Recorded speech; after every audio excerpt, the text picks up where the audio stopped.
नशे की लत से सिर्फ तन, मन और धन की ही हानि नहीं होती, बल्कि इसका असर परिवार, समाज और देश पर भी होता है। नशे के व्यापार से होने वाली काली कमाई से देश विरोधी ताकतें और मजबूत होती है। कि नारकोटिक्स ट्रेड को एंटी सोशल एलिमेंट्स,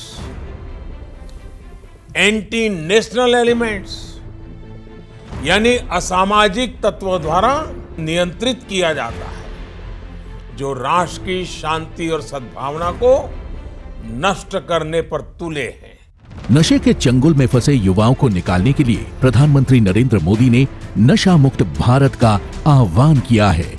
इस आह्वान को संकल्प बनाते हुए गृह मंत्री अमित शाह ने नशे के खिलाफ जीरो टॉलरेंस की नीति पर चलते हुए त्रिसूत्रीय रणनीति से नशे के कारोबार पर नकेल कसने की दिशा में काम शुरू किया और अनेक कदम उठाए, जैसे कि एनकॉड का गठन करना, एनसीबी को राष्ट्रीय स्तर पर नोडल एजेंसी बनाना, जेसीसी का गठन, दोहरे उपयोग वाली दवाओं के दुरुपयोग को रोकने के लिए स्थायी इंटर मिनिस्टेरियल कमेटी, एकीकृत डेटाबेस निदान, ड्रग्स ट्रैफिकिंग के ट्रेंड एनालिसिस एवं डेटाबेस मैनेजमेंट के लिए SIMS पोर्टल, राष्ट्रीय नारकोटिक्स K9 पुल की स्थापना, ईडी और अन्य खुफिया एजेंसियों द्वारा विश्लेषण व संपत्ति जब्ती इत्यादि।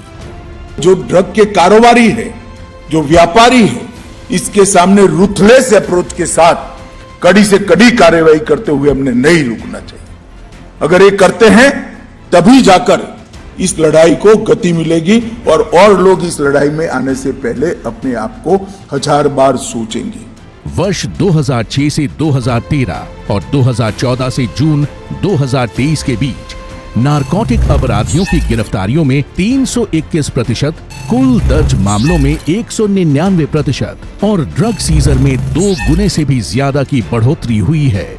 इसी नीति के तहत दूरस्थ पहाड़ी क्षेत्रों में अफीम और गांजे की अवैध खेती पर रोकथाम के लिए ड्रोन, सैटेलाइट और अन्य आधुनिक तकनीकों का इस्तेमाल कर एरिया मैपिंग के निर्देश दिए गए हैं। अवैध खेती की पहचान के लिए एनसीबी बिसाग एन की सहायता से वेब पोर्टल और मोबाइल ऐप भी विकसित कर रहा है। वर्ष 2020 से 2023 के बीच एनसीबी व अन्य एजेंसियों ने 35,592 एकड़ अफीम और 82,691 एकड़ गांजे की खेती को नष्ट किया है। पकड़े गए ड्रग्स का दोबारा उपयोग में आना भी एक बड़ी समस्या थी। इसका समाधान करते हुए गृह मंत्री अमित शाह ने इन मादक पदार्थों को नष्ट करने के लिए एक विशेष अभियान शुरू किया। इस अभियान के तहत आजादी की 75वीं वर्षगांठ के उपलक्ष्य पर 75 दिनों के दौरान 75,000 किलो मादक पदार्थों को नष्ट करने का लक्ष्य को सफलतापूर्वक पूरा किया गया। इतना ही नहीं, लक्ष्य से आगे बढ़ते हुए 12,512 करोड़ रुपए के 12,19,399 किलो जब्त ड्रग्स को नष्ट किया जा चुका है। गृह मंत्री अमित शाह की उपस्थिति में विभिन्न कार्यक्रमों के दौरान देश भर में जब्त ड्रग्स को नष्ट किया गया, जैसे बेंगलुरु कार्यक्रम में 9,298 किलो, चंडीगढ़ में 31,000 किलो, गांधीनगर में 12,438 किलो, गुवाहाटी में 40,000 किलो और नई दिल्ली में 1,44,000 किलो ड्रग्स।